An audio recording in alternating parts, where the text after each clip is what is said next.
La Bible révèle que la fin de toute chose est proche et que Dieu appelle tout homme à pouvoir se réjouir de la seconde venue de Jésus-Christ. L'objectif de cette présentation est de vous préparer à être du nombre de ceux qui gardent les commandements de Dieu et le témoignage, la foi de Jésus-Christ.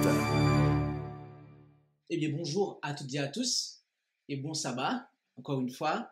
Et ça me fait énormément plaisir d'être ici. C'est la première fois. Et donc, je bénis le Seigneur. Merci pour l'accueil. Et afin de pouvoir commencer, invoquer la présence du Seigneur. Et nous vous invitons là où c'est possible à pouvoir vous prosterner.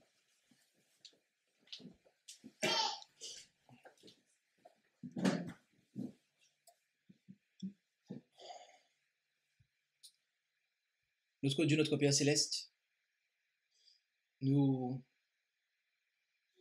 te remercions pour tous tes bienfaits manifestés envers nous. Merci pour ton amour, ta grâce, ta bonté. Merci pour Jésus, en qui tu nous as révélé toutes ces choses, en qui est révélé ton caractère.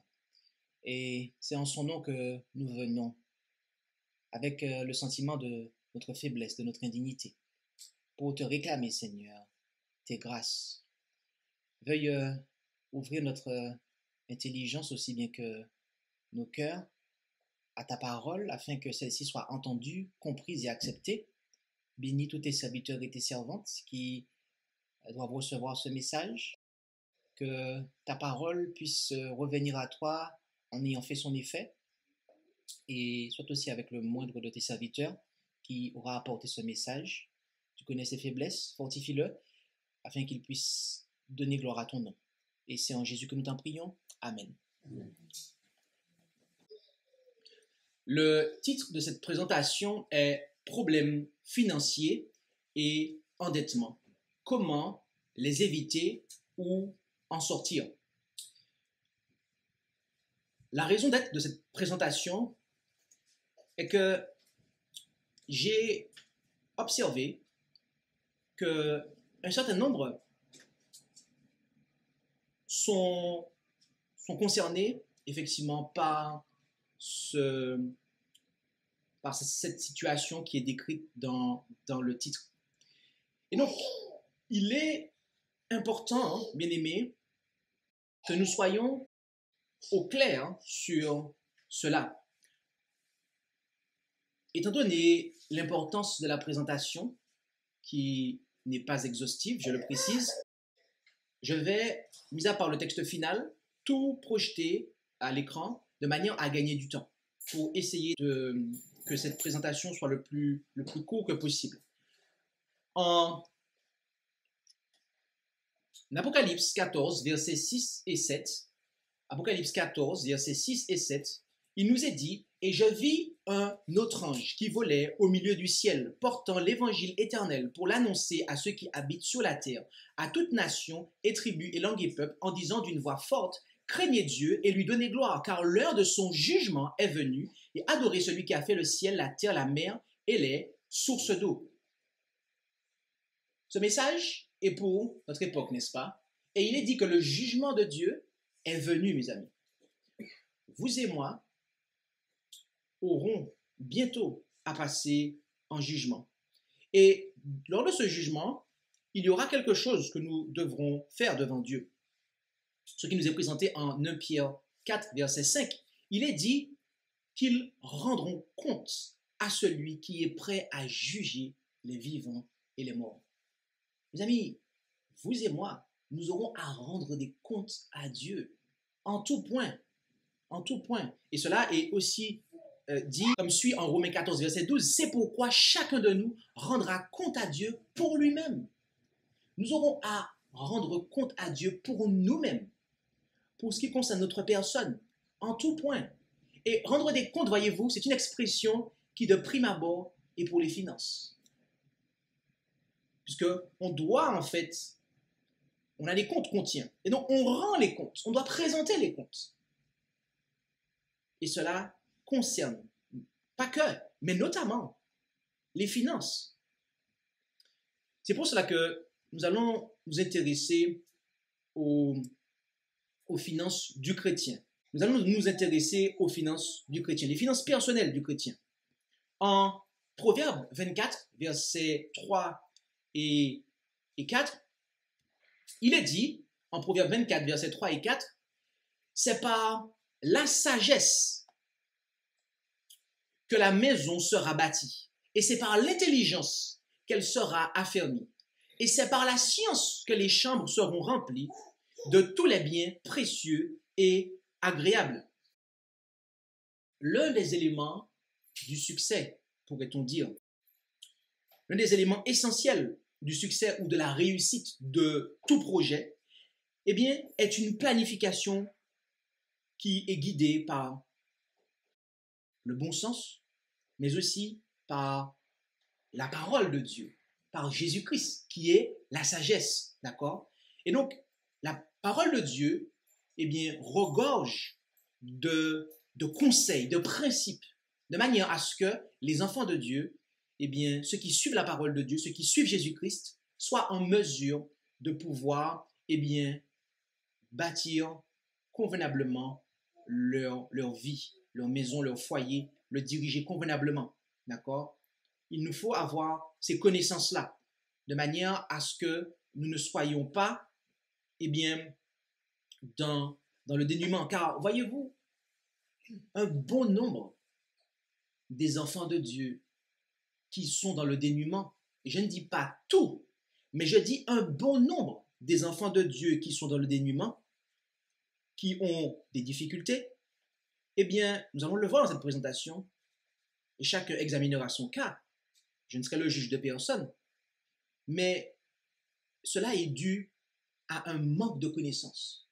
Cela est dû à un manque de sagesse, à un manque de science. Et nous allons nous intéresser, premièrement, au budget. D'accord? Savez-vous que la Bible en parle? Alors peut-être que le mot n'est pas présent dans l'Écriture, mais le principe, lui, il y est. D'accord? Qu'est-ce qu'un budget déjà? Notons ce qu'il est dit. Dans le Robert Dictionnaire, acte par lequel sont prévues et autorisées les recettes et les dépenses annuelles de l'État ou d'autres services assujettis aux mêmes règles. Et la deuxième définition, c'est somme dont on peut disposer pour une dépense précise. D'accord? Somme dont on peut disposer pour une dépense précise, est-il dit. Rendons-nous maintenant en Proverbe 27, verset 12. Où allons-nous? C'est exact. Il est dit, l'homme bien avisé prévoit le mal et se met à l'abri, mais les simples passent outre et portent la peine. Donc, il est dit que l'homme bien avisé, qu'est-ce qu'il fait? Il prévoit en fait que le malheur peut arriver. Donc, il y a une prévoyance qui doit se faire. Et c'est ça l'esprit du budget en fait. C'est qu'on prévoit les choses. On prévoit les choses.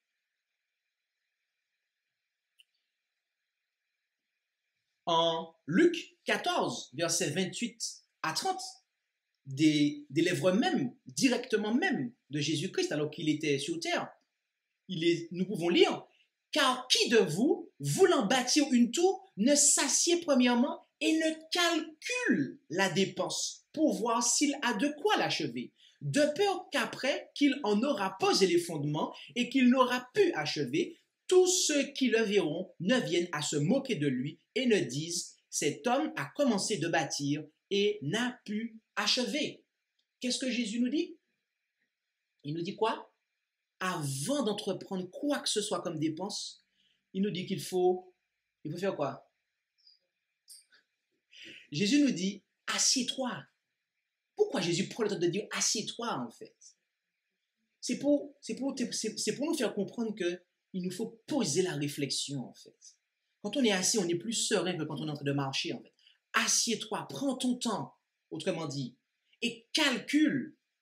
C'est pas un petit calcul comme ça de tête, hein? C'est vraiment de se poser en fait, de faire des calculs complets,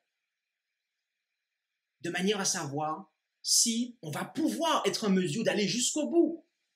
De peur que, si nous ne faisions pas ça, eh bien, on est honte. On est honte après. D'accord? Donc, c'est vraiment cela, en fait. Comme on l'a vu, c'est l'esprit du budget qui est présenté dans ces passages. Jésus, en fait, recommande que nous puissions faire un budget pour savoir, eh bien, comment nous allons pouvoir, eh bien, agir. Et la Bible nous dit comment établir un budget. Est-ce que vous savez ça? Vous ne savez pas? Vous ne savez pas. Alors, remarquez, Proverbe 27, versets 23 et 24. Notez cela avec moi. Il est dit, applique-toi à connaître l'état de tes brebis et donne tes soins à tes troupeaux, car les richesses ne durent pas toujours et la couronne ne demeure pas d'âge en âge. Qu'est-il dit là?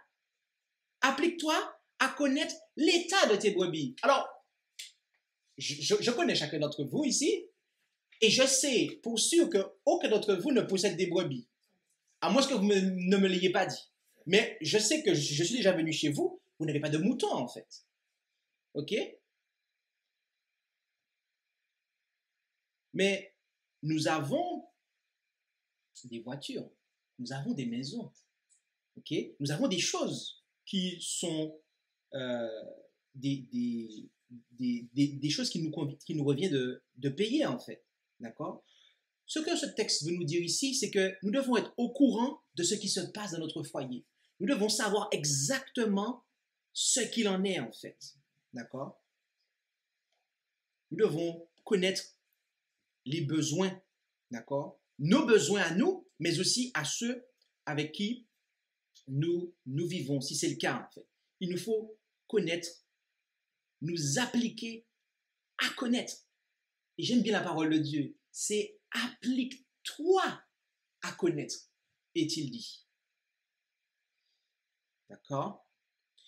Voilà un exemple de budget. Alors, lorsque vous téléchargerez le diaporama, d'ailleurs, je précise que les diaporamas des prédications sont toutes téléchargeables depuis le rest.org page média, et il vous faut aller ensuite dans Intendance chrétienne pour cette présentation, et vous pourrez télécharger le diaporama et zoomer en fait sur cette slide où vous voyez en fait les catégories à gauche, les montants à droite, première partie du tableau, les revenus, et deuxième, les dépenses. D'accord? Donc, voilà un exemple, d'accord, de budget qu'il convient de réaliser en fait, pour savoir ce qu'il en est de manière générale. Le succès ou l'échec dépendront entièrement de la discipline à laquelle nous et les membres de notre famille, eh bien, nous déciderons de nous soumettre. Car nous précisons cela parce que parfois, et c'est l'une des choses qui conduit à des problèmes financiers, c'est l'une des choses qui vont ensuite conduire à l'endettement et au surendettement dont nous allons parler dans quelques instants, mais c'est que on ne se limite pas à ce qui est budgétisé. Parce que voyez-vous, un bon budget, c'est quoi? Pour ceux qui ne le savent pas, eh bien en fait, quand on va jusqu'au bout de la logique du budget, nos dépenses doivent être inférieures à nos revenus. OK? Et on doit en fait s'assurer que nos dépenses sont inférieures à nos revenus en fait. On va voir ça dans quelques instants. Et bien souvent, on ne considère pas ça en fait. Et on ne suit pas cette discipline-là en fait. Et c'est pour ça que des problèmes nous arrivent. Mais remarquez ce que l'Écriture dit. En Acte 11, versets 29 et 30. Acte 11, versets 29 et 30. Remarquez ce que des hommes qui avaient reçu le Saint-Esprit, ce qu'il est dit d'eux. Les disciples résolurent d'envoyer chacun selon ses moyens un secours aux frères qui habitent la Judée. Ils le firent parvenir aux anciens par les mains de Barnabas et de Saul. Comment les chrétiens agissaient en fait? comment les chrétiens de l'Église apostolique à l'époque des apôtres agissaient, des 12? Comment ils agissaient? Ils le faisaient en fonction de leurs moyens, en fait. Avant de dépenser, ils regardaient les moyens qu'ils avaient. Ils faisaient selon leurs moyens. Notez aussi le passage suivant, qui est Proverbe 24, versets 33 et 34. Il est dit, un peu dormir, un peu sommeiller, un peu croiser les mains pour se reposer, et ta pauvreté viendra comme un passant, et ta disette comme un homme armé. Nous devons être vigilants, mes amis, véritablement vigilants sur ces choses-là, en fait. Car un manque de vigilance peut nous entraîner dans la disette. Et on sera semblable à l'homme dont il est parlé ici, en fait. Il dort un peu, il sommeille un peu, il se croise les bras, et en fait, sa disette, sa pauvreté arrive, en fait, avec force sur lui. Il nous faut limiter les dépenses, maîtriser les impulsions d'achat. Parfois, on est tenté d'acheter ce qu'on voit. Mais est-ce que c'est cela, en fait? Est-ce que c'est cela que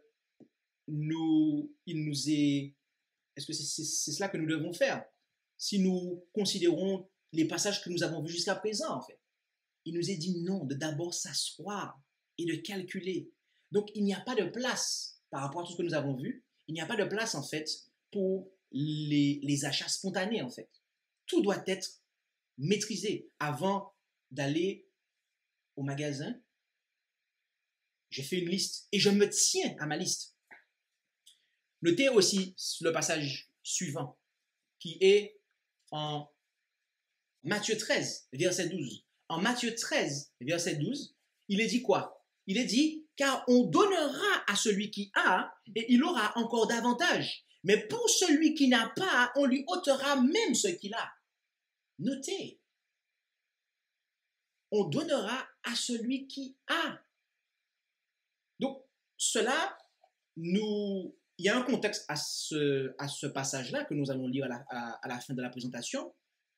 Le contexte peut être applicable en premier lieu à la vérité, d'accord? Mais il est aussi applicable, comme on va le voir à la fin de la présentation, puisqu'on lira la parabole qui le contient, au talent, aux moyens que nous avons, en fait, d'accord? Nous devons faire avec ce que nous avons, en fait, selon les moyens que nous avons. Car autrement, eh bien, on se rendra compte qu'au final, on n'aura rien, en fait, au final de compte. Et Proverbe 21, verset 5, Proverbe 21, verset 5 nous dit, « Les projets de celui qui est diligent produisent l'abondance, mais tout homme étourdi tombe dans la pauvreté. » De quoi parle-t-on ici lorsqu'on dit un homme étourdi, en fait? C'est quoi un homme étourdi? De quoi parlons-nous ici? Un homme qui ne réfléchit pas suffisamment, en fait. Un homme ou une femme qui ne réfléchit pas suffisamment, qui ne prend pas le temps de s'asseoir et de considérer les choses. Il va tomber, en fait, dans la pauvreté. Donc, avant d'acheter, il nous faut faire un budget. D'accord? Avant de faire quoi que ce soit, il nous faut faire un budget. Et avant d'acheter, maintenant, très précisément, il nous faut établir une liste et respecter cette liste, en fait. Les achats spontanés ne devraient pas avoir de place parmi les enfants de Dieu. Il ne faut acheter que ce qui est inscrit sur la liste, d'accord? Laquelle doit respecter le budget. Et lorsque nous avons envie d'acheter quelque chose, eh bien, il faut le mettre sur une liste des envies ou des projets, des souhaits. Et laisser passer, allez, 5 à 10 jours. Le temps de mûrir la réflexion. Parce que des fois, voyez-vous, on achète, mais quelques temps après, en fait, on n'a pas besoin de ce qu'on a acheté, en fait. Tandis que si vous le laissez sur une liste là pendant plusieurs jours, voire plusieurs semaines, eh bien, vous allez voir que des fois, il y a des choses, en fait, vous n'en avez pas besoin, en fait. Vous allez voir que vous n'en avez pas besoin, au final de compte. C'est pour ça, en fait, il faut mûrir les choses. Il faut mûrir les projets que l'on a, en fait.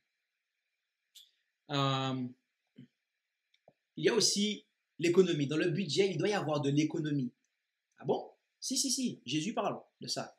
En Jean 6, versets 12 et 13. Notez comment il en parle. Il dit, après qu'ils furent rassasiés, il dit à ses disciples, donc ça c'est Jésus qui parle, ramassez les morceaux qui sont restés, afin que rien ne se perde.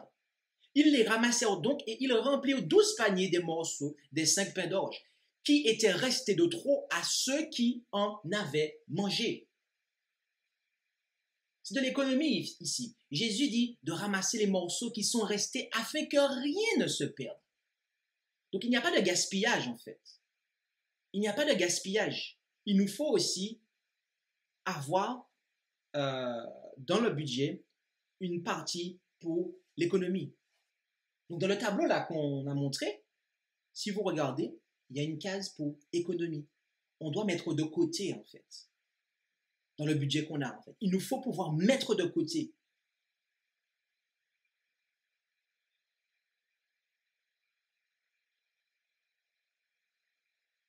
Et à ce moment-là, nous serons à même de recevoir cette promesse de Dieu.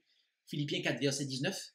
Et mon Dieu pourvoira aussi à tous vos besoins, selon ses richesses, avec gloire en Jésus-Christ. D'accord? Amen. Est-ce qu'on peut dire amen à ça? Amen, oui. Dieu pourvoira à tous nos besoins, mes amis. Ok? Donc, considérons maintenant l'aspect de l'endettement. Car là, on a vu l'aspect du budget. On a vu les principes par rapport au budget. On va considérer maintenant l'aspect de l'endettement, ok, qui est problématique et peut s'avérer très problématique même.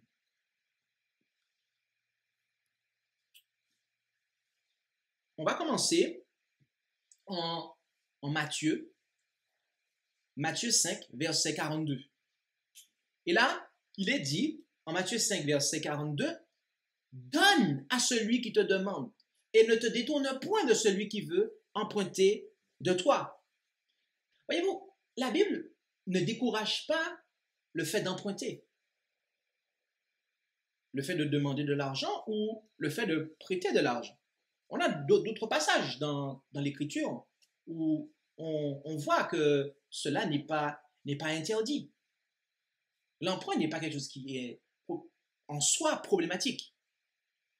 Mais le premier problème qui va se poser avec ça, c'est lorsqu'il va y avoir des intérêts qui vont être ajoutés à cet emprunt. En effet, en Psaume 15, versets 1 à 5, il nous est dit, « Éternel, qui séjournera dans ton tabernacle?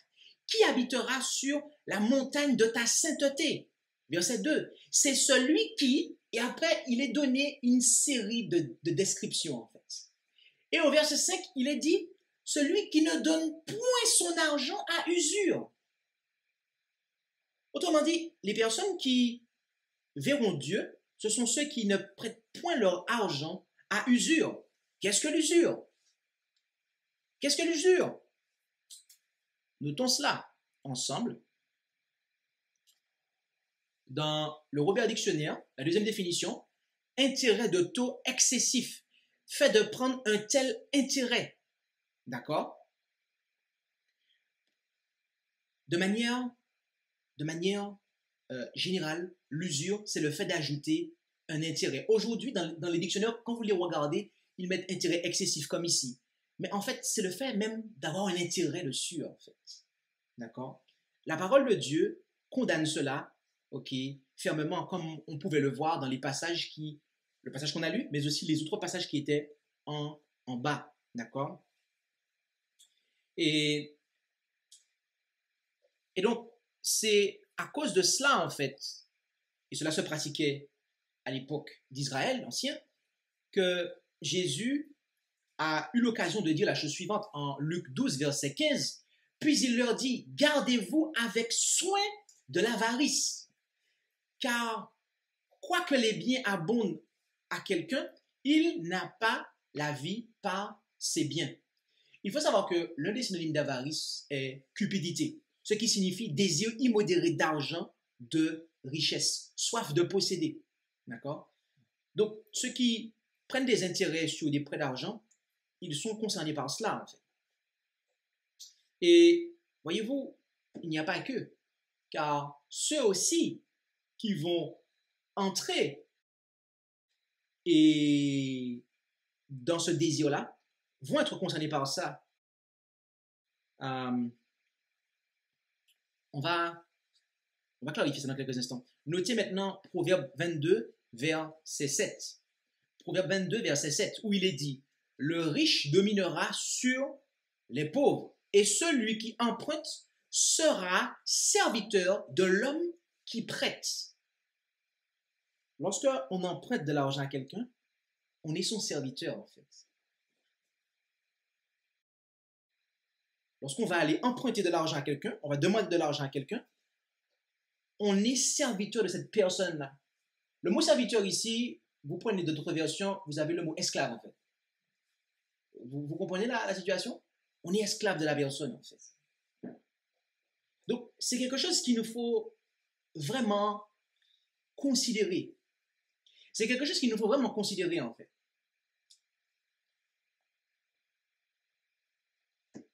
Considérons encore un autre passage, qui est Deutéronome 28, versets 43 à 45. Deutéronome 28, versets 43 à 45, où nous lisons « L'étranger qui sera au milieu de toi montera au-dessus de toi, de plus en plus haut, et toi, tu descendras de plus en plus bas. Il te prêtera et tu ne lui prêteras point. Il sera à la tête et tu seras à la queue. Et toutes ces malédictions viendront sur toi et te poursuivront et t'atteindront jusqu'à ce que tu sois exterminé, parce que tu n'auras pas obéi à la voix de l'Éternel ton Dieu pour garder ses commandements et ses statuts qu'il t'a prescrits. » La parole de Dieu qui est là. C'est la parole de Dieu qui est là, en fait. Et Dieu nous dit, en fait, lorsqu'on arrive, et c'est pour ça que nous disions tout à l'heure que bon nombre de celles et ceux qui, d'entre nous, qui arrivons dans des situations financières désastreuses, et eh bien, c'est en raison, en fait, du fait que nous n'avons pas écouté la voix de l'Éternel, en fait. D'accord? Et que nous en sommes arrivés à un point, non seulement d'endettement, mais aussi de surendettement, en fait. Parce qu'il y a l'endettement, c'est le fait de devoir quelque chose, et bien souvent, ça glisse et ça se transforme en surendettement, en fait. Oui, on en parle en Habakkuk 2, verset 6. Et c'est bien là le problème, en fait. Mais tous feront de lui un sujet de proverbe, de moquerie et d'énigme. On dira, malheur à celui qui accumule ce qui n'est pas à lui. Jusqu'à quand? Malheur à celui qui augmente le fardeau de ses dettes. Ce passage-là est une clé, en fait, pour comprendre ce sujet. Parce qu'il nous fait bien comprendre qu'on ne doit pas avoir de dettes. Oui, puisqu'il dit malheur à celui qui accumule ce qui n'est pas à lui. Malheur à celui qui augmente le fardeau de ses dettes. Il ne faut jamais avoir de dettes, de débiteurs. Notez cela. Notez la définition déjà du mot dette dans le Robert Dictionnaire. Il est dit, argent qu'une personne doit à une autre. Ok? C'est l'argent qu'une personne doit à une autre. Mais notez l'étymologie en haut. C'est en tout petit en rouge. Il est dit dette. Cela vient du latin debita, de debitum, débit, de deber, qui signifie devoir en fait. Une dette, c'est un devoir. Une dette, c'est un devoir. Ok. Vous comprenez peut-être pas où je vais en venir. Je vais vous donner une image. Et je suis sûr que cela va frapper votre esprit à vie, en fait. Dans la Bible, dans la parole de Dieu, combien de femmes un homme doit-il avoir? Ou combien d'hommes une femme devrait-elle avoir? Une seule. Une seule. Est-ce qu'on est obligé d'avoir une femme ou un homme si on est une femme? Non, on n'est pas obligé. Mais si on décide d'en avoir, c'est une seule. Pourquoi une seule? Parce que si on en a deux, c'est des problèmes. Oui, sinon c'est vrai, c'est des problèmes en fait. C'est vrai. David, c'est ce qu'il a fait. Il en a eu plus d'une et il a eu des problèmes dans sa famille en fait. Dieu nous demande de nous engager avec une personne. Et je pense que toutes celles et ceux qui se sont engagés ou sont passés par là, vous savez que c'est suffisant vraiment d'en avoir une seule, d'en avoir un seul. Et voyez-vous, c'est pareil en fait. Lorsque nous contractons une dette, nous avons un devoir en fait. Lorsque nous emportons de l'argent, on a un devoir. Et comme pour la femme ou pour le mari, si on en a deux, ça va venir poser des problèmes, mes amis. C'est pour cela que si il arrive qu'il y ait un emprunt à faire, il ne faut pas en avoir deux en fait. Jamais, mes amis. Jamais. Parce que c'est là que commencent les problèmes. En fait. Si on n'est pas capable de traiter un, on se met en danger pour pouvoir ne pas traiter le deuxième en fait. On a un devoir. Remplissons ce devoir avant de pouvoir en remplir un autre. Il nous faut vraiment prendre ça en considération en fait. Et notez que un enfant de Dieu est tenu de payer ses dettes au passage. D'accord? Parce qu'on pourrait se dire, ah, mais je découvre ça, donc du coup, je suis dégagé. Non, pas du tout. Notez cela. Dans le psaume 37, verset 21, il est dit que le méchant emprunte et ne rend pas, mais le juste a compassion et il donne. Dieu dit que c'est un acte de méchanceté, en fait, que d'emprunter et de ne pas rendre ce qu'on a emprunté, en fait, de ne pas honorer son devoir, en fait. C'est de la méchanceté. Lorsqu'on pratique cela, lorsqu'on a cela comme pratique, on est un méchant, en fait, dit l'Écriture. Donc, l'enfant de Dieu est tenu de rembourser sa dette ou ses dettes. Il nous est dit en Romains 13, verset 8, « Ne devez rien à personne, si ce n'est de vous aimer les uns les autres, car celui qui aime les autres a accompli la loi. » Qu'est-il dit? Ne devez rien à personne. Normalement, on ne devrait rien avoir, rien devoir à personne. Mais ce que ce passage-là nous dit, c'est que lorsqu'on doit quelque chose à quelqu'un et qu'on n'est pas en mesure de le lui rendre, eh bien, il va y avoir un mur entre nous et cette personne, en fait. On ne sera pas en mesure de pouvoir, la situation ne sera pas propice à ce qu'il puisse y avoir de bons sentiments, en fait. La seule chose qu'on doit devoir, c'est l'amour, de pouvoir s'aimer les uns les autres. Mais les dettes viennent poser des problèmes de relation, mes amis.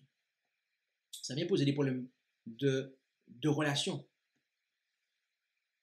Même dans les couples. Même dans les couples. En 1 Timothée 5, verset 8, il est dit, « Si quelqu'un n'a pas soin des siens, et principalement de ceux de sa maison, il a rogné la foi, et il est pire qu'un infidèle. » L'endettement, voyez-vous, risque de nous empêcher de subvenir aux besoins de notre famille.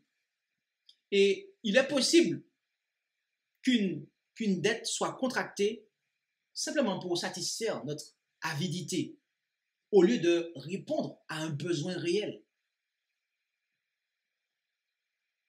Nous devons vraiment penser à cela, mes amis. Car l'Écriture dit, si quelqu'un n'a pas soin des siens et principalement de ceux de sa maison, il a renié la foi, il est pire qu'un infidèle. Rappelez-vous de ce qu'il était dit tout à l'heure, en fait.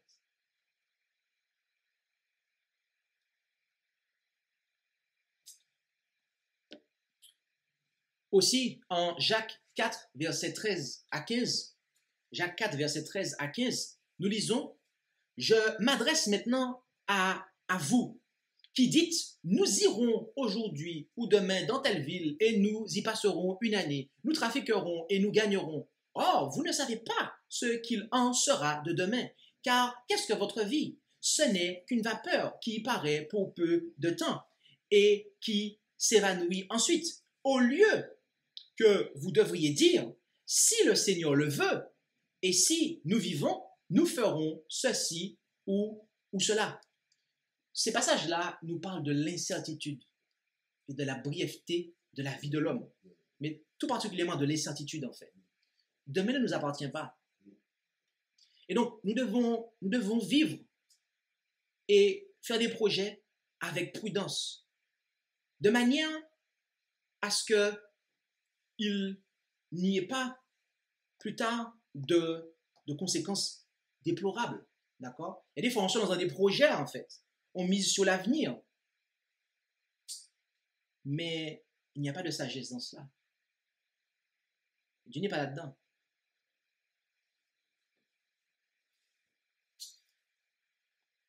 Notons Proverbe 28, verset 20. Proverbe 28, verset 20. L'homme loyal abondera en bénédiction, mais celui qui se hâte de s'enrichir ne demeurera point impuni.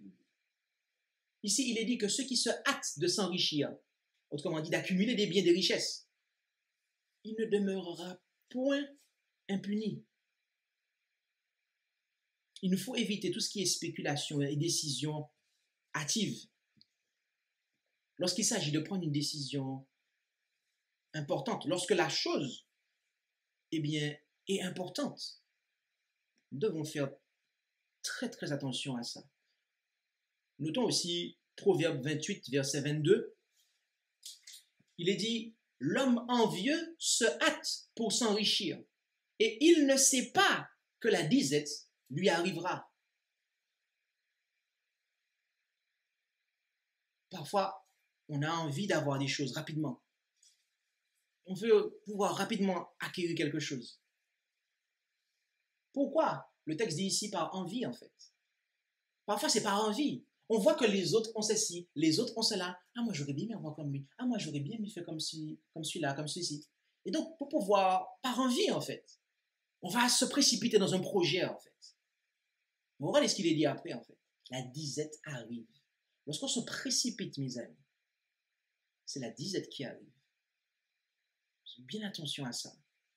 La parole de Dieu est très, très claire. En 1 Timothée 6, verset 6, nous lisons « Or, c'est un grand bien que la piété avec le contentement d'esprit. » Voilà une solution, en fait. C'est quoi? La piété avec le contentement. Autrement dit, on se contente de ce que l'on a, en fait. On n'est pas en train de regarder ce que les gens ont. Non, j'ai ça, mais je me contente de ce que j'ai, en fait. Je me contente de ce que j'ai. Et humblement, je fais des projets avec le Seigneur pour pouvoir acquérir d'autres choses, mais je me contente de ce que j'ai. Bien souvent, on n'est pas satisfait de ce que l'on a. On veut toujours plus, toujours plus. Et c'est l'une des raisons pour lesquelles on tombe dans des problèmes financiers. Et c'est l'une des raisons, en fait, pour lesquelles on va arriver à être surendetté. Pourquoi? Parce qu'on aura accumulé un nombre de devoirs financiers, mais de toute façon, c'est comme, c'est comme pour la conjugalité, à savoir comme pour les relations maritales, dès qu'il y en a plus de deux, ça pose un problème en fait. Autrement dit, dès qu'on va aller multiplier les dettes, ça va venir poser problème. C'est pour cela qu'il nous faut avoir un esprit de contentement en fait. Cela est très très important mes amis. Faisons attention aussi à la façon dont nous acquérons les choses. Il est dit en Proverbe 13, verset 11, « Les richesses mal acquises seront diminuées, mais celui qui amasse par son travail les multipliera. »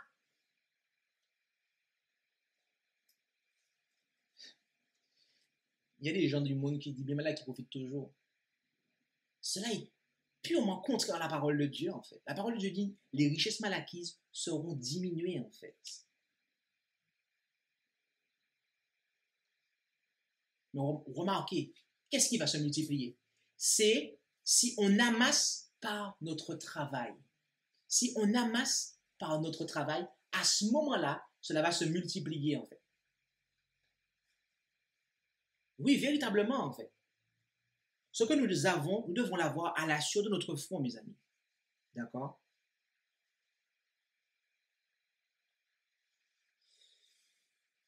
Proverbe 22, versets 26 et 27. Proverbe 22, versets 26 et 27. Ne sois point de ceux qui frappent dans la main, ni de ceux qui cautionnent pour les dettes. Si tu n'avais pas de quoi payer, voudrais-tu qu'on prît ton lit de dessous de toi?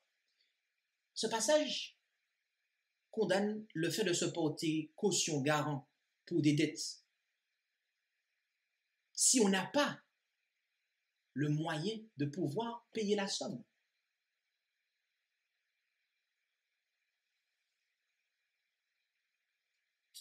Et parfois, on va aller faire confiance à des personnes et on va, dans certains cas, se retrouver en difficulté puisque la personne n'est pas un bon gestionnaire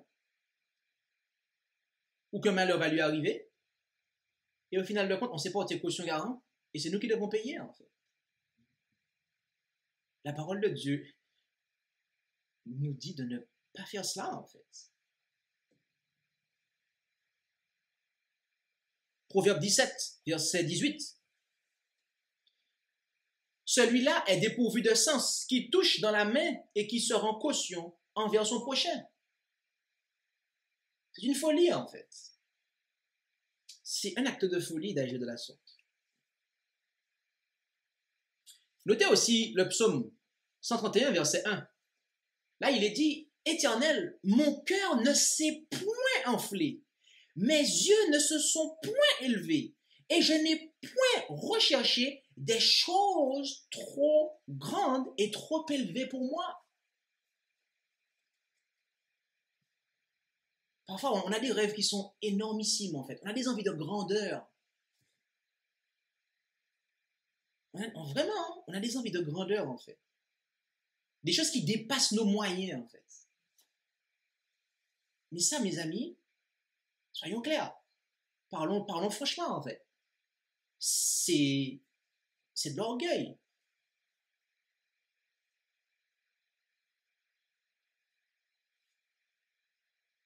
Nous devons véritablement, en matière de finances, avoir de l'humilité.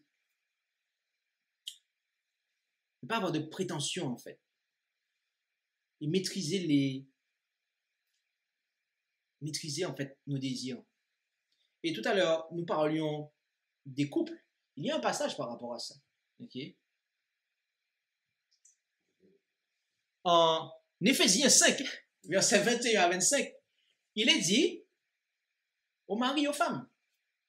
Avant de dire que la femme doit être soumise à son mari, Paul dit, soumettez-vous les uns aux autres dans la crainte de Dieu. Autrement dit, en fait, il faut consulter son épouse. Bien évidemment, l'épouse consultera le mari lorsqu'il s'agira de faire des dépenses. Tout ce qu'on a vu précédemment, en fait. Il faut qu'il y ait une concertation lorsque l'on fonctionne avec quelqu'un, d'accord? Que ce soit dans le couple, bien évidemment, le principe peut être applicable dans une association ou quoi que ce soit.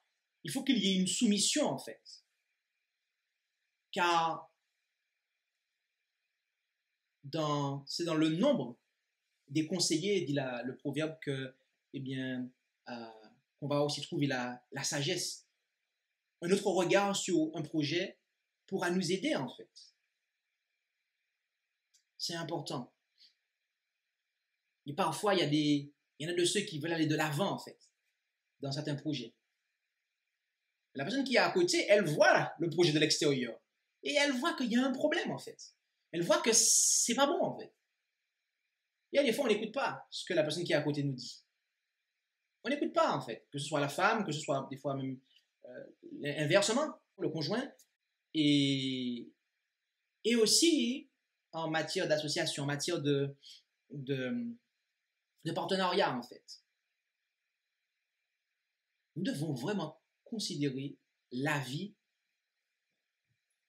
L''AVIS, de ceux avec qui nous fonctionnons. Il doit y avoir un accord, mes amis. Il nous faut aussi éviter toute tromperie. Autrement dit, agir justement. En Proverbe 11, verset 18, il nous est dit, le méchant fait une œuvre qui le trompe, mais la récompense est assurée à celui qui sème la justice. Nous devons fonctionner justement en fait. Nous assurer que nous ne trompons personne, notamment Dieu. Notamment Dieu. En effet, il est dit en Proverbe 3, versets 9 et 10, « Honore l'Éternel de ton bien et des prémices de tout ton revenu, et tes greniers seront remplis d'abondance, et tes cuves regorgeront de mou. » Certains vont se servir de la dîme ou des offrandes pour pouvoir payer des dettes. Et après, ils font un calcul, ils disent, bon, l'année prochaine, je vais tout redonner à l'Éternel, je vais m'arranger. Tu rigoles. Mais, mes amis, Dieu dit, honore l'Éternel de tout ton bien et des prémices de ton revenu. En fait, ça ne devrait même pas se faire, en fait. Vous savez pourquoi? Parce que la dîme, ce n'est pas le dernier dixième, en fait. Mais c'est le premier dixième. Ça veut dire que lorsqu'on reçoit un revenu, la première chose qu'on fait, sans même réfléchir, en fait, c'est enlever. C'est enlever, en fait. C'est enlever.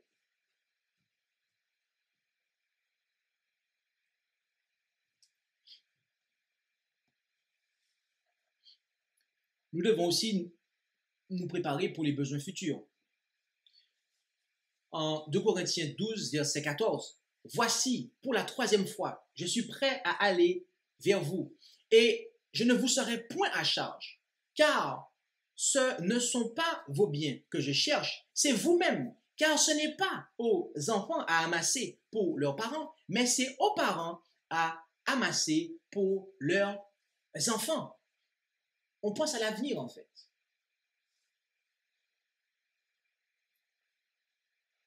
La dernière portion de ce passage nous fait comprendre le principe qu'il y a derrière, c'est que on pense aux besoins, en fait, qui sont à venir.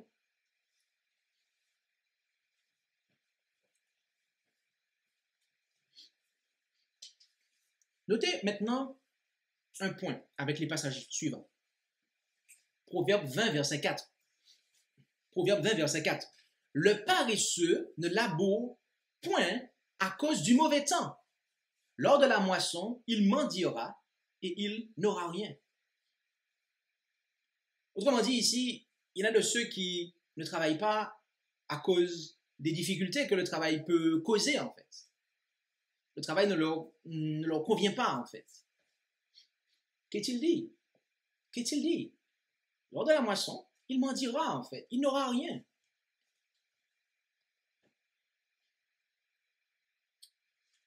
Il y a un passage que nous citons souvent dans un contexte. Mais nous allons le citer pour extraire une pensée pour le contexte de ce jour. C'est Ecclésiaste 9, verset 10. On le cite souvent dans le contexte de l'état des morts. D'accord? Pour dire qu'effectivement, quand on meurt, eh bien, il n'y a plus rien pour nous. Mais notez la première partie. Tout ce que ta main trouve à faire, fais-le selon ton pouvoir. Car il n'y a ni œuvre, ni pensée, ni science, ni sagesse dans le sépulcre où tu vas. Il y a des fois, il y a de ceux qui, pour X, Y raison, n'ont pas de travail. Et ils sont fixés, en fait, dans un domaine en particulier. Et ils ne veulent pas nécessairement changer de domaine. Alors qu'il y a d'autres domaines qui pourraient les recevoir, en fait.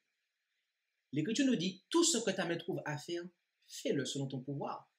Ça veut dire que si tu as la possibilité de travailler dans un autre domaine, en fait, fais-le.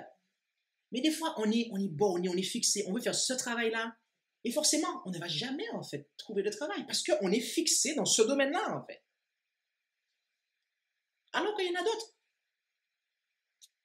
Tout ce que ta main trouve à faire, fais-le selon ton pouvoir. Proverbe 13, verset 4. Proverbe 13, verset 4.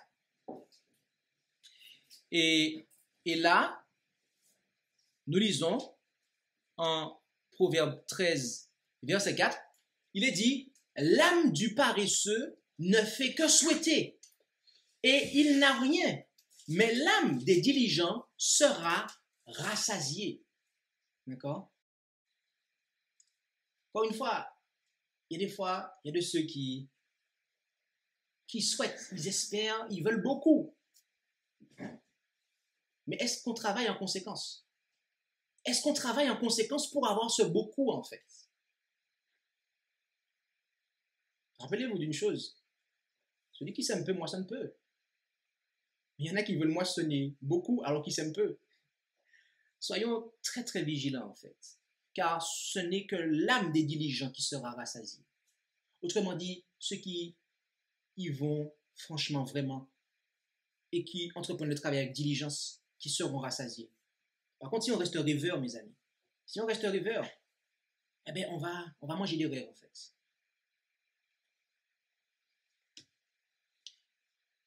Surtout si on est un grand rêveur. Regardons-nous en Proverbe 14, verset 23. Où allons-nous? C'est exact. Proverbe 14, verset 23. Et là, il est dit, en Proverbe 14, verset 23, il est dit, en tout travail, il y a quelques profits, mais les vains discours ne tournent qu'à disette, est-il dit. En tout travail, il y a un profit. Mais les vains discours ne tournent qu'à disette. Il y a des fois, il y en a qui parmi nous, eh bien, parlent beaucoup. Mais ils parlent plus qu'ils n'agissent. Et du coup, il y a peu de résultats. Nous devons avoir des œuvres qui dépassent nos paroles, mes amis. En tout point. En tout point. Il y a des ouvrages inspirés sur les finances chrétiennes. Le foyer chrétien, du chapitre 60 à 65, que je vous recommande de pouvoir considérer.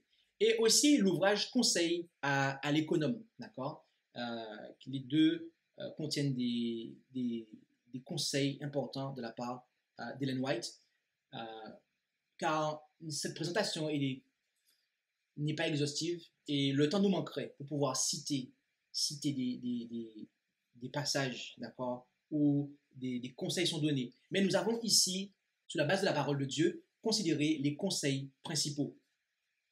En conclusion, je vous inviterai à lire avec moi Matthieu 25, versets 14 à 30, qui est notre texte de conclusion. On va prendre toute une parabole, en fait, pour conclure. Matthieu 25, versets 14 à 30. Est-ce que vous savez de quelle parabole il s'agit ici? Comme ça, de tête. Il s'agit de la parabole des talents. D'accord? Ok. Mais qu'est-ce qu'il y a avant cette parabole? Quelle parabole vient avant elle? De tête, de mémoire. Qui est-ce qui sait? C'est quoi? C'est la parabole des vierges folles et des vierges sages. Juste après ça. Donc, juste après avoir donné la parabole des 5 vierges folles et des 5 vierges sages, Jésus, la parabole des 10 vierges, Jésus poursuit en donnant une autre parabole. Et à partir du verset 14 jusqu'au verset 30, nous lisons. Car il en est comme d'un homme qui, s'en allant en voyage, appela ses serviteurs et leur remit ses biens. Et à l'un il donna 5 talents, à l'autre 2 et à l'autre 1, à chacun selon ses forces. Et il partit aussitôt. Or, celui qui avait reçu 5 talents s'en alla et en trafiqua, et il gagna 5 autres talents. De même, celui qui en avait reçu 2 en gagna aussi 2 autres. Mais celui qui n'en avait reçu qu'un s'en alla et creusa dans la terre et y cacha l'argent de son maître. Longtemps après, le maître de ses serviteurs revint et il leur fit rendre compte. Alors, celui qui avait reçu 5 talents vint et présenta 5 autres talents et dit, « Seigneur, tu m'as remis 5 talents, en voici 5 autres que j'ai gagnés de plus. » Et son maître lui dit, « Cela est bien, bon et fidèle serviteur, tu as été fidèle en peu de choses. Je t'établirai sur beaucoup, entre dans la joie de ton Seigneur. » Et celui qui avait reçu 2 talents vint et dit, « Seigneur, tu m'as remis 2 talents, en voici 2 autres que j'ai gagnés de plus. » Et son maître lui dit, « Cela est bien, bon et fidèle serviteur, tu as été fidèle en peu de choses. je t'établirai sur beaucoup. Entre dans la joie de ton Seigneur. Mais celui qui n'avait reçu qu'un talent vint et dit, Seigneur, je savais que tu étais un homme dur qui moissonne où tu n'as pas semé et qui recueille où tu n'as pas répandu. C'est pourquoi, te craignant, je suis allé et j'ai caché ton talent dans la terre. Voici, tu as ce qui est à toi. Et son maître lui répondit, méchant et paresseux serviteur, tu savais que je moissonne où je n'ai pas semé et que je recueille où je n'ai pas répandu. Il te fallait donc donner mon argent au banquier et à mon retour, j'aurais retiré ce qui est à moi avec l'intérêt. Ôtez-lui donc le talent et le donnez à celui qui a les 10 talents. Car à celui qui a, on donnera et il aura encore davantage. Mais à celui qui n'a pas, on ôtera même ce qu'il a. Jetez donc le serviteur inutile dans les ténèbres de dehors. Là seront les pleurs et les grincements de dents. Mes amis, le Seigneur nous invite à pouvoir être comme les 2 premiers serviteurs de la parabole, c'est-à-dire à être fidèles dans le peu qui nous est confié. Car c'est si nous sommes fidèles dans ce peu qui nous est confié que nous serons fidèles avec d'autres choses. Luc 16, verset 10. Celui qui est fidèle dans les petites choses le sera aussi dans les grandes. Et par contre, si nous sommes infidèles dans le peu qui nous est confié, du fait de notre paresse, parce que typiquement, dans le 3e serviteur, c'est de la paresse, en fait. Du fait d'une mauvaise gestion, eh bien, voyez-vous, ce qui va se passer, c'est ce qu'on a vu au départ, c'est que ce que l'on n'a pas, ou la seule chose qui nous avait été donnée, eh bien, en fait, nous sera enlevée, en fait. Cela nous sera enlevé.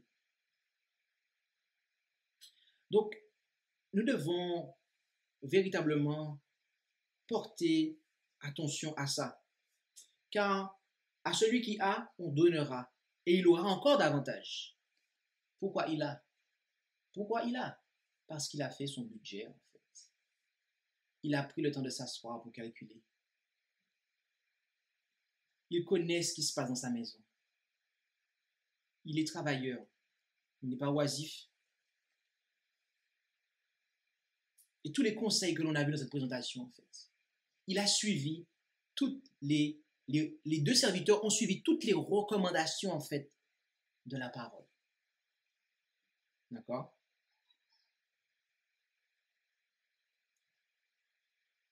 Mais tel ne fut pas le cas du 3e serviteur. Ainsi, Dieu nous appelle à pouvoir être trouvés fidèles. Et donc, la parole de Dieu contient, comme nous l'avons vu en ce matin, tous les conseils dont nous avons besoin pour non seulement éviter les problèmes financiers, mais aussi en sortir. Car ce n'est que si nous suivons toutes les recommandations qui sont présentes ici que nous allons pouvoir sortir des problèmes financiers dans lesquels nous sommes. Oui, c'est comme pour la santé, mes amis. Les 8 remèdes naturels que nous avons, ils sont non seulement préventifs, mais aussi curatifs. Ça veut dire que pour pouvoir être guéri, il faut les mettre en application. C'est pareil pour les finances, mes amis. Si nous sommes endettés à l'heure actuelle ou surendettés, il nous faut suivre à la lettre ces choses-là. Ça signifie que plus de crédit, en fait. Il faut terminer avec ça. Il faut prendre la résolution d'en finir. OK? Il faut respecter, faire un budget, respecter le budget. Vivre selon ses moyens. Je pourrais vous donner des témoignages de choses. Mais ce que je vous dis là, mes amis, comme vous le pouvez le voir, c'est marqué dans la parole. Nous devons vivre selon nos moyens. Ne pensons pas que nous pourrons sortir des problèmes financiers en ne suivant pas ce qui est marqué là, en fait. En continuant à avoir un train de vie qui n'est pas calculé, qui n'est pas considéré. En continuant à avoir des dépenses qui dépassent nos revenus. Non, mais je vous le dis franchement parce que parfois, il y a des gens qui pensent le contraire, en fait. Et parfois, il y a des gens qui ont des problèmes financiers et qui pensent que c'est des persécutions qu'ils ont, en fait. Alors que, vu de l'extérieur, en fait, c'est purement une mauvaise gestion, en fait.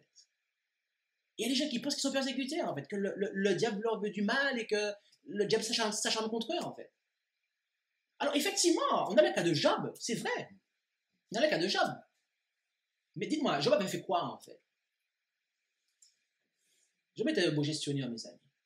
Il y a des fois, on se cache derrière le cas de Job, alors qu'en fait, ce n'est pas du tout le cas, en fait. Ce n'est pas du tout le cas. C'est pour cela que nous devons aller à Dieu et demander à Dieu pardon d'une mauvaise gestion et suivre les principes qui nous sont donnés, en fait. Et enlever, en fait, les abonnements canal satellite qu'on a chez nous, en fait. Enlever des choses qu'on paye, en fait, qu'un chrétien ne devrait même pas payer, d'accord? Alors qu'on est endetté. Il y a des dépenses qu'il nous faut réduire, en fait. Même l'alimentation, voyez-vous. Même l'alimentation, quand on est endetté. Passons à 2 repas par jour pour voir si ça fait une différence. Je pense que ça ferait une différence, en fait. Il y a des choses que l'on peut faire, mes amis. Il y a des leviers sur lesquels on peut agir. Tous les principes qu'on a vus en ce matin, en fait. Quand on est endetté, il nous faut les suivre strictement, en fait. Et vous allez voir que Dieu, à ce moment-là, pourra bénir. Même dans le malheur, Dieu nous bénira, en fait. Mais si nous ne changeons pas, si nous ne nous repentons pas, parce que, voyez-vous, lorsqu'on arrive au stade, comme on l'a vu tout à l'heure, marqué, ok, en Deutéronome, rappelez-vous ce qu'on a vu, en Deutéronome, le Seigneur a dit quoi? Il a dit, c'est parce que tu n'auras pas obéi à la voix de l'Éternel qu'Israël, eh bien, lorsqu'Israël n'obéissait pas à la voix de l'Éternel, il se retrouvait quoi? Surendetté et à devoir de l'argent aux autres, en fait. Donc, nous devons nous remettre en question, en fait. Analyser la situation, voir si vraiment notre conduite, notre attitude par le passé, est-ce qu'il n'y a pas une quelconque erreur ou des erreurs que nous avons commises avant de pouvoir nous cacher derrière le cas de Job, en fait. Parce que je vous le dis, en toute humilité, mais il faut que je le dise. Dans bien des cas, ce n'est pas le cas de Job, en fait. On aurait aimé que ce soit le cas de Job, mais ce n'est pas le cas, en fait. C'est une mauvaise gestion, mes amis. Donc, Dieu est bon et il nous aime.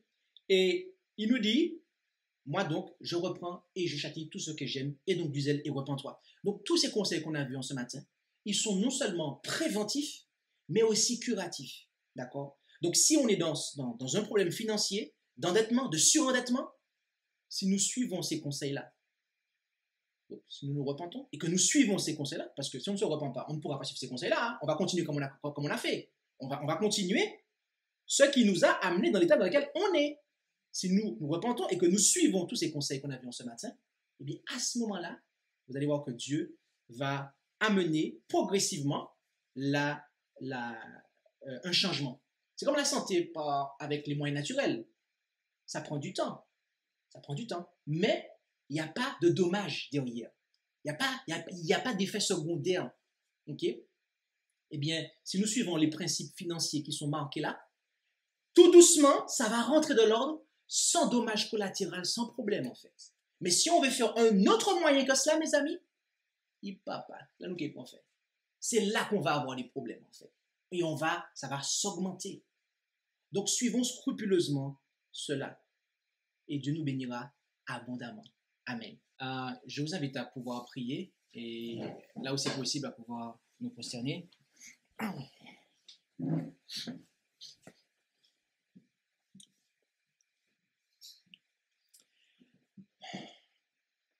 Notre Dieu, notre Père Céleste, nous te remercions pour ta parole qui est une lampe à nos pieds et une lumière sur notre sentier.